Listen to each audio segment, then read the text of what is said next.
बिस्मिल्लाहिर्रहमानिर्रहीम। अस्सलाम वालेकुम।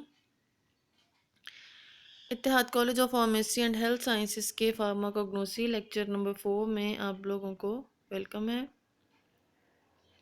आज का लेक्चर शुरू करने से पहले हम थोड़ा सा प्रीवियस लेक्चर को रिवाइज कर लेते हैं कि हम क्या पढ़ रहे थे। हम पढ़ रहे थे डायग्नोसिस ऑफ एलर्जी, एलर्जी की तशख़ीस कैसे की जाती है। तो इसमें सबसे पहली चीज़ थी वो थी मेडिकल केस हिस्ट्री देखी जाएगी, उस पेशेंट की केस की हिस्ट्री चेक की जाएगी, जिसमें जो पहली चीज़ थी वो जर्नल एग्जामिनेशन था और फिर जो दूसरी चीज़ थी वो वाइटल साइंस थे। जर्नल एग्जामिनेशन में एज पूछी जाती है, सेक्स, जेंडर क्या है, मेल है, फीमेल है, इन्वायरमेंट किस माहौल में रहता है, ऑक्यूपेशन क्या है, ज़रिया मौश उसका क्या है, किस शोबे से उसका ताल्लुक़ है, वर्क प्लेस कहाँ पे काम करता है, किस जगह पे काम करता है, एंड सिम्टम्स ऑफ एलर्जी, और एलर्जी के कौन सी अलामात जो हैं वो ज़ाहिर हो रही हैं। वाइटल साइंस में जो थे हमारे पास, हम ये टेस्ट करते थे और ये नोट डाउन करते थे कि पेशेंट का BP, temperature, breathing rate, pulse rate, cardiac output और हार्ट रेट जो है वो कितना है, क्या है। तो ये जनरल एग्जामिनेशन था। इसके बाद एलर्जी टेस्टिंग थी कि एलर्जी की टेस्टिंग कैसे की जाती है। स्किन टेस्ट हमने थोड़ा सा ओवरव्यू देखा था स्किन टेस्ट का। स्क्रैच टेस्ट था उसमें, पैच टेस्ट था उसमें, और इंट्राडर्मल टेस्ट था स्किन टेस्ट में। और एलर्जी की टेस्टिंग में जो दूसरी चीज़ थी वो स्किन टेस्ट के अलावा वो था ब्लड टेस्ट, जिसमें रास्ट और एलाइजा जो है हम करते हैं। तो शुरू करते हैं आज का टॉपिक। आज का जो टॉपिक यहाँ से है पेज नंबर 53 से, स्किन टेस्ट से पढ़ना था कि स्किन टेस्ट कितनी तरह के हैं, कैसे होते हैं। स्किन टेस्ट जो है वो सबसे पहला था स्क्रैच टेस्ट या स्किन प्रिक टेस्ट, दूसरे नंबर पे पैच टेस्ट है, और फिर तीसरे नंबर पे है इंट्राडर्मल टेस्ट। सबसे पहले बात करेंगे स्क्रैच टेस्ट की या स्किन प्रिक टेस्ट की।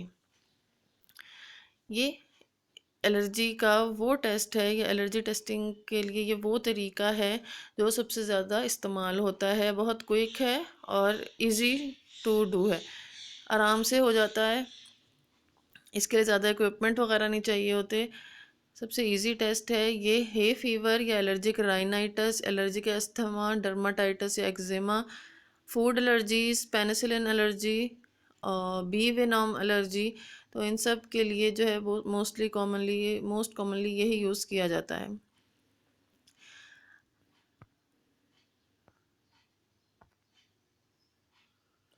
तो स्किन टेस्ट या स्किन प्रिक टेस्ट करने से पहले जब कोई भी डॉक्टर पेशेंट को या कोई भी फिजिशियन पेशेंट को जो है जब ये स्किन टेस्ट सजेस्ट करता है तो उससे पहले वो उससे डिटेल्ड क्वेश्चनिंग करता है, उसकी मेडिकल केस हिस्ट्री के बारे में, उसके साइन एंड सिम्टम्स के बारे में, और जो मोस्टली वो क्या तरीका यूज़ करता है एलर्जी के इलाज के लिए।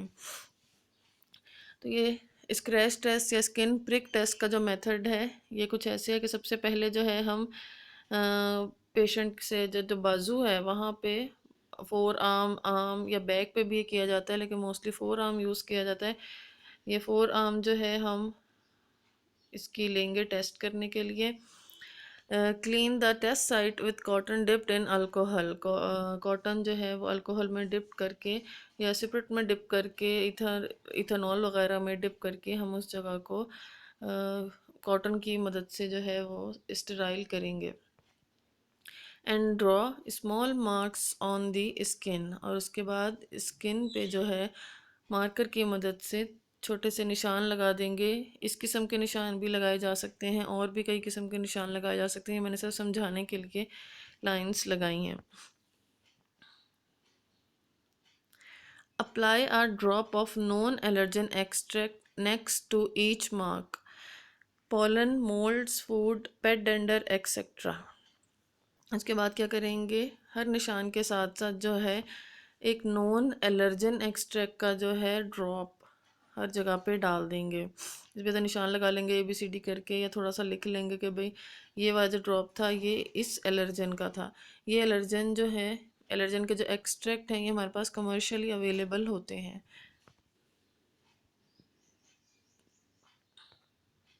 उसके बाद एक नीडल ली जाएगी, स्टेराइल्ड नीडल होती है, ये जिसे लेंसेट भी कहते हैं।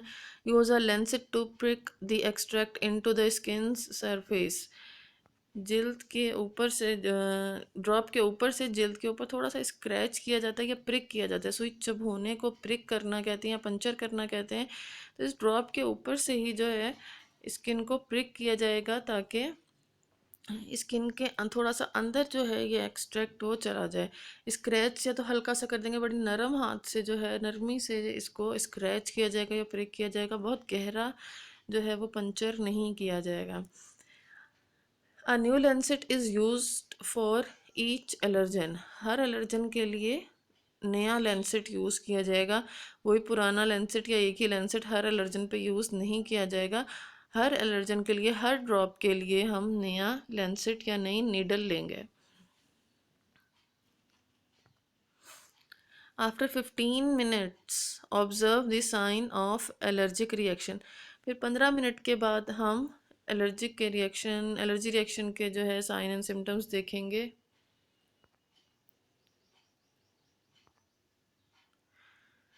ड्रॉप्स को यहाँ से रिमूव कर दिया जाएगा और फिर ये देखा जाएगा फिर if skin is reddened and swell. Most importantly swell कर गई है, सूज गई है वहाँ से जगह या नहीं, रेड एंड सुर्ख हो गई है, it means the test is positive.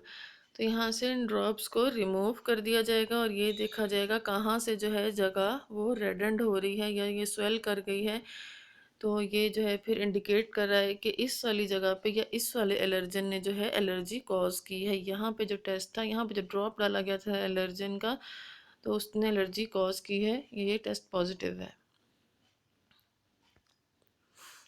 आपकी बुक से अब रीड आउट कर देती हूँ कि बुक में जो है इसके बारे में स्क्रैच टेस्ट और स्किन प्रिक टेस्ट का क्या लिखा हुआ है।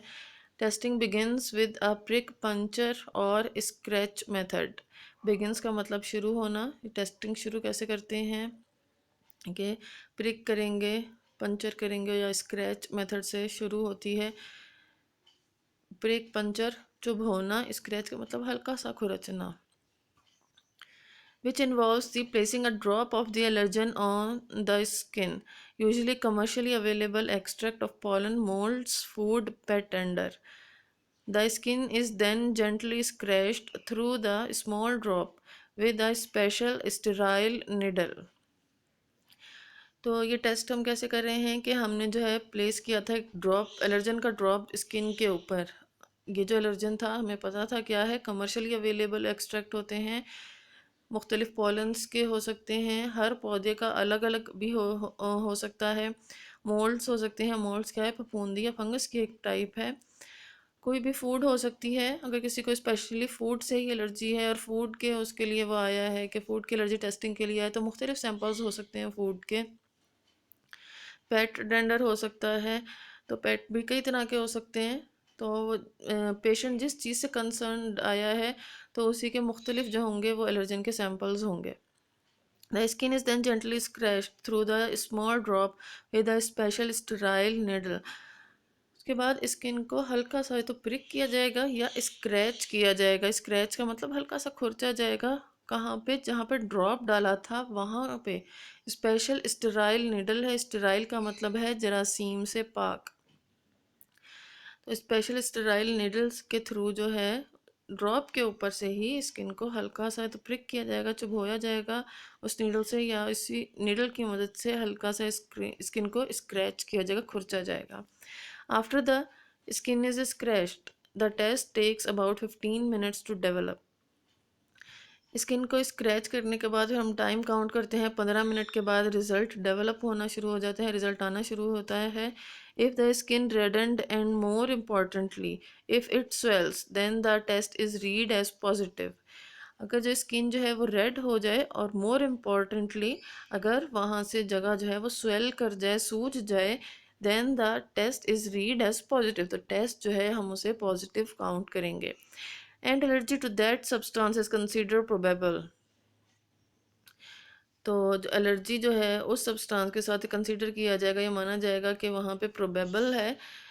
प्रोबेबल का मतलब होता है यकीन कर लेना या मान लेना। तो हम ये मान लेंगे कि इस सब्सटेंस से जो है इस पेशेंट को, इस पर्सन को जो है एलर्जी है। This test is use to diagnose hay fever allergy, house dust mites, grass pollen. तो ये जो मोस्टली जो ये टेस्ट किया जाता है वो हे फीवर के लिए किया जाता है। इसके अलावा एलर्जिक एस्थमा के लिए भी किया जाता है, डर्माटाइटिस के लिए, एक्जिमा के लिए भी किया जाता है, फूड एलर्जीज़ के लिए भी होता है, पेनिसिलिन की एलर्जी या मेडिकेशन की एलर्जी उसके लिए भी यूज़ किया जाता है, बी विनोम एलर्जी के लिए भी यूज़ किया जाता है।